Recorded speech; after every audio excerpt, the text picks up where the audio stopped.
Ano yung nararamdaman mo ngayon kaya sa tiyahin? Ano ang masasabi mo sa mga nangyayari sa akin ngayon? Ang masabi ko lang,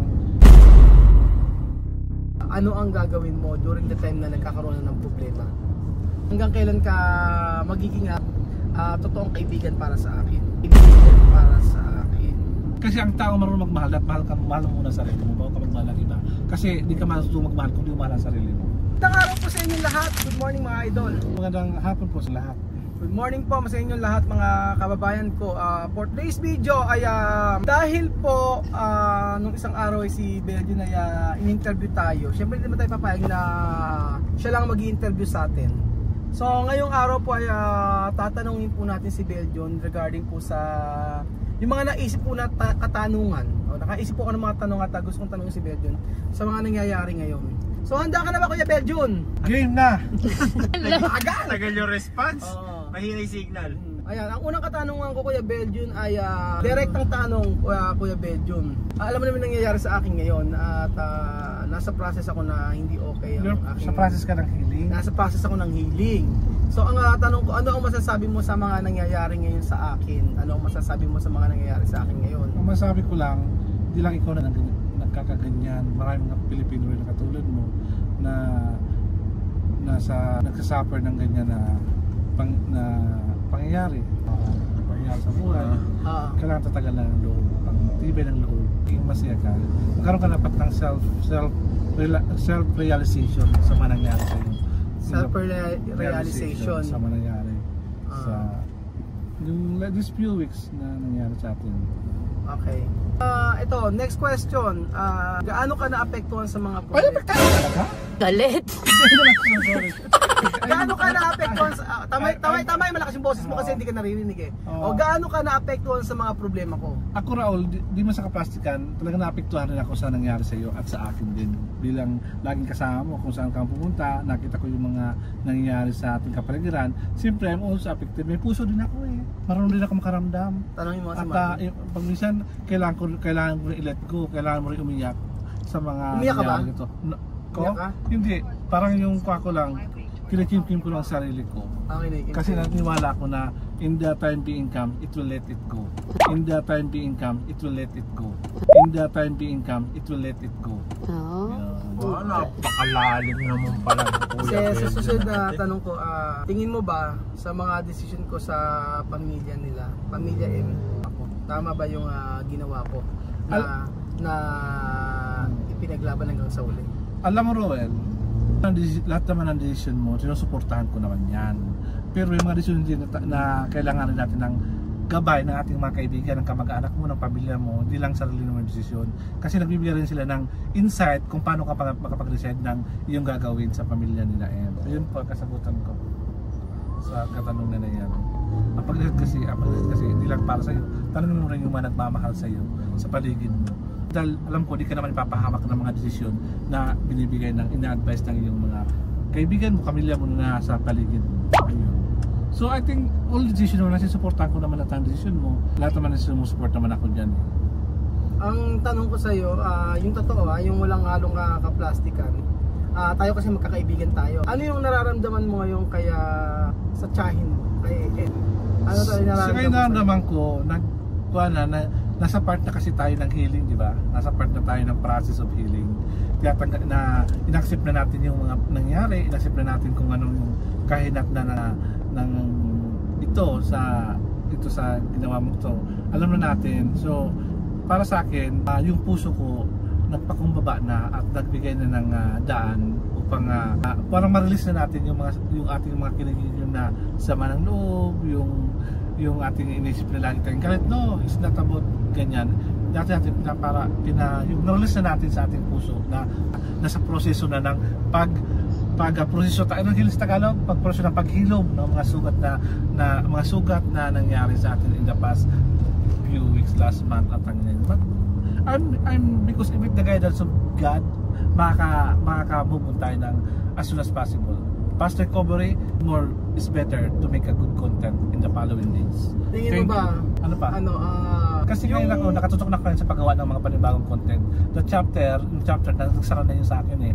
Nasa panood na sa ako nasa stage na ako na gumagawa ng mga content na makakapagpapaligaya sa ating mga nanonood. Yun lang ako kasi gusto kasi mabigyan sila ng quality na content. Pero tanong ko sa iyo, masaya ka pa ba na mag-stay sa Nueva Ecija? Ano? Na mag-stay sa Nueva Ecija? Yes, I'm very happy. Masaya ako kasi di ba sabi ko sa iyo noon, dito ako naging mataraga ko dito sa pag-stay ko sa Nueva Ecija at marami ako nakilalang iba't ibang klaseng tao.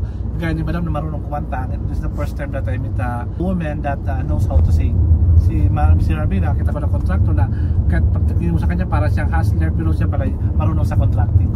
Anong hustler? Sa builder. Anong hustler na to? Yung parang siyang mga wrestler. Parang hustler.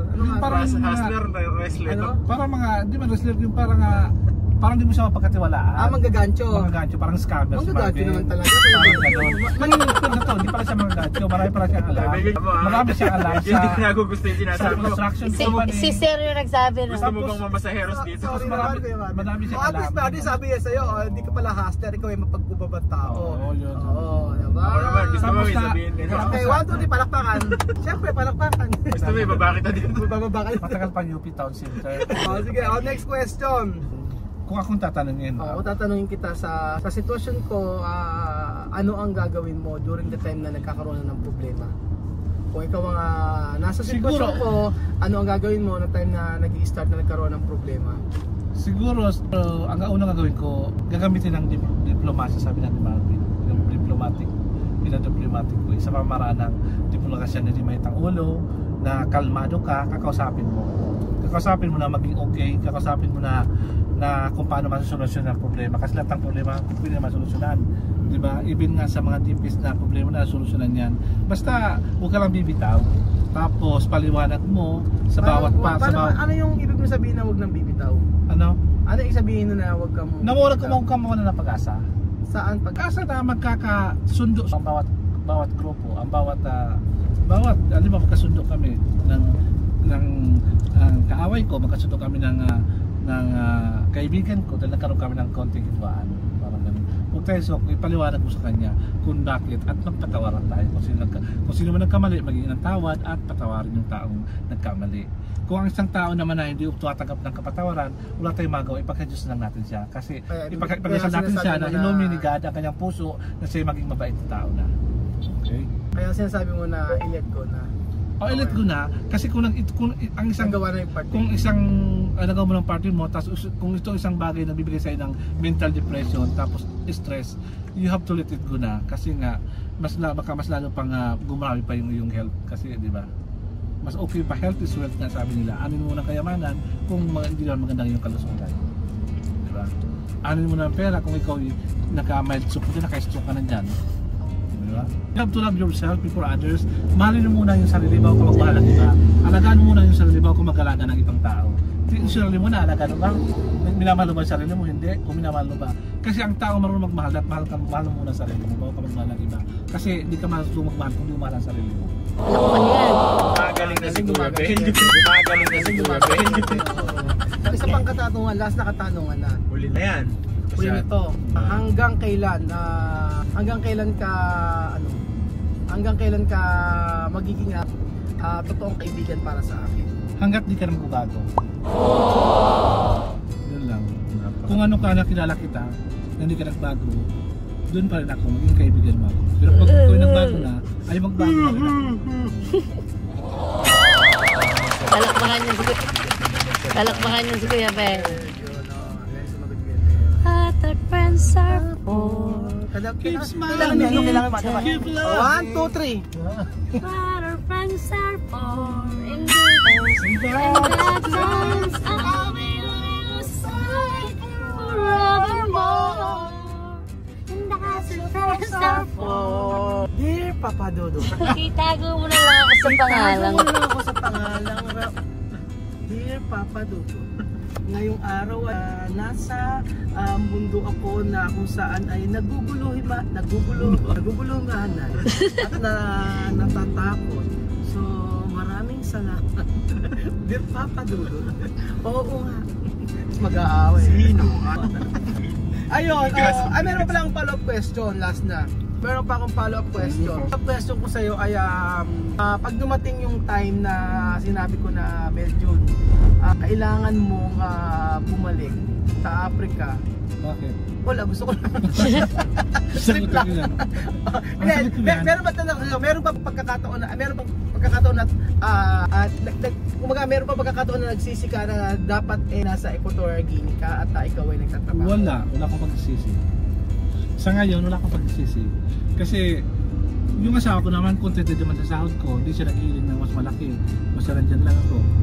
Tapos, may sahod naman ako. Nakuha ako ng pagkain. Nakakabili ako ng sapatos. Nakakabili ako ng damit ko. Nakakabili ako ng pagkain na gusto ko. May tirahan naman ako. Talagang yung credit card mo lang may shot medyo gas lang ano. Yun lang, may mga tangon din. Pero nakaya naman. Hindi naman nawawala yun.